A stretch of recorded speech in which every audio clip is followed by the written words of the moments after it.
Inggris menghujani roket pertamanya di Amerika selama perlawanannya melawan Fort McHenry pada Perang tahun 1812. Francis Scott Key menyaksikan serangan tersebut dan mengabadikannya dalam sebuah lagu karyanya yang berjudul The Star-Spangled Banner. Lagu tersebut sekarang menjadi lagu kebangsaan Amerika.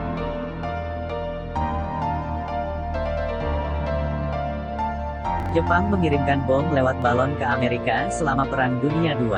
Sebagian besar bom tersebut mendarat dan menyebabkan kerusakan. Salah satunya bahkan membunuh satu keluarga di Oregon pada tahun 1944. Bagian yang menakutkan ini tidak pernah tercatat dalam sejarah. Entah apa yang ditutupi dari kisah ini, karena sekelas Amerika tidak mungkin tidak bisa jika memang ingin dunia tahu. Faktanya Amerika adalah negara yang tidak mau terlihat lemah. Mungkin itu alasan paling logis. Pada tahun 1950, lebih dari 80% lelaki di Amerika bekerja. Belum lama ini, kurang dari 65% seluruh lelaki di Amerika yang mempunyai pekerjaan. Di era Donald Trump yang terkenal nasionalis, permasalahan ini mulai bisa teratasi.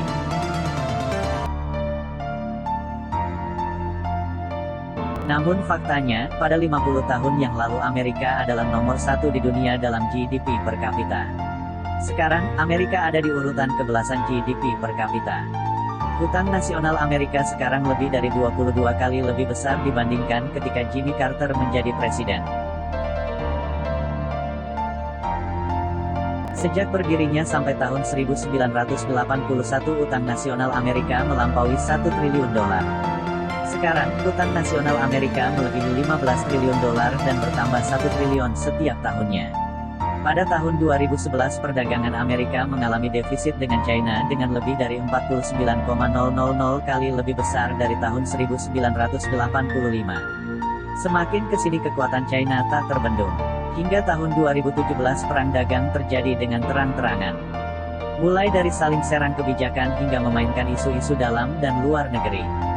Bahkan Corona diyakini bagian dari strategi perang kedua belah pihak.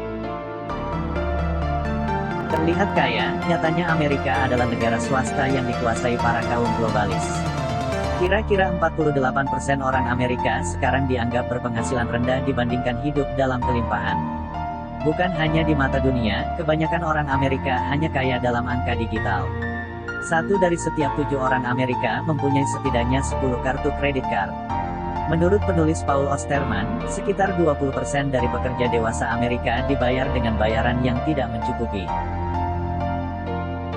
Meski tidak separah Indonesia, namun cukup tidak berimbang dengan harga kebutuhan pokok di sana. Sebagai perbandingan, rata-rata upah sebulan di sana adalah 2.000 dolar Amerika atau 28 juta. Sedang kebutuhan hidup layak sekitar 3.000 dolar Amerika atau 42 juta rupiah. Harga rumah sedang di kota Detroit sekarang adalah sekitar 15.000 dolar Amerika atau sekitar 200 juta. Bahkan menurut Federal Reserve Bank of New York, sekitar 167.000 orang Amerika mempunyai tunggakan hutang pelajar sebesar lebih dari 200.000 dolar Amerika. Atau sekitar 2,8 miliar.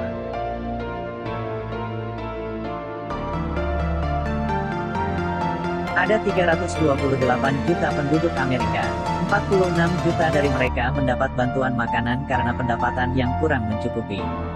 Sungguh menyedihkan, lebih dari 52% dari seluruh anak-anak yang tinggal di Cleveland, Ohio hidup dalam kemiskinan. Di seluruh Amerika, 1 dari setiap 4 anak adalah mendapat bantuan makanan.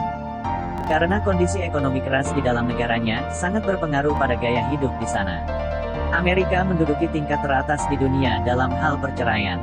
Puerto Rico menduduki peringkat kedua. Oleh sebab itu yang dulu pada tahun 1940, sebanyak 68% wanita kelompok usia antara 20 sampai 34 tahun di Amerika melakukan pernikahan. Pada tahun 2010, hanya ada 39,2% wanita pada kelompok usia tersebut yang melakukan pernikahan. Tidak seperti yang dicitrakan dalam film-film yang kalian tonton, di mana pada umumnya laki-laki usia dewasa di sana wajib mandiri. Sekarang, ada sekitar 25 juta orang dewasa Amerika tinggal bersama dengan orang tuanya. Menjadi sebuah paradoks, ekonomi negara dan gaya hidup warga Amerika menjadi saling sebab dan saling akibat. Amerika mempunyai 845 mobil untuk setiap 1.000 orang. Jepang hanya 593 untuk setiap 1.000 orang dan Jerman hanya 540 untuk setiap 1.000 orang. Sebuah survei menyebutkan bahwa 25% dari seluruh karyawan yang mengakses internet di Amerika adalah mengakses pornografi ketika dia sedang bekerja. Rata-rata supermarket di Amerika membuang sekitar 3.000 pon makanan setiap tahunnya.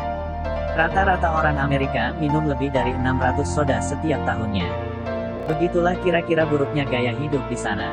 Bak efek domino kondisi ekonomi negara dan gaya hidup memunculkan banyak masalah lain. Terbukti Amerika menempati urutan pertama di dunia dengan warganya terbanyak hidup di penjara.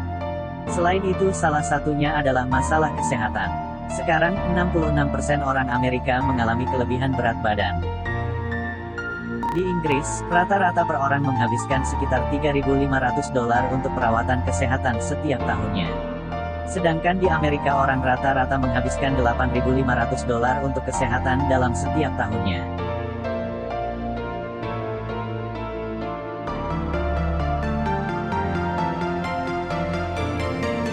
Menurut CDC, ada 19 juta kasus baru sifilis, gonorrhea dan klamidia di Amerika setiap setahunnya. Banyak orang di Amerika menderita keterbelakangan mental dibandingkan negara manapun di dunia. Seperti halnya di Indonesia, 80% lebih kekayaan negara dikuasai sedikit persen orang Amerika.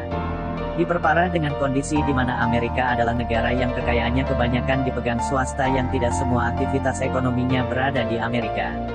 Bahkan jika Bill Gates memberi kepada setiap orang 1 sen dari keuntungnya kepada pemerintah Amerika, maka dia akan dapat menutupi defisit pendapatan Amerika dalam waktu 15 hari.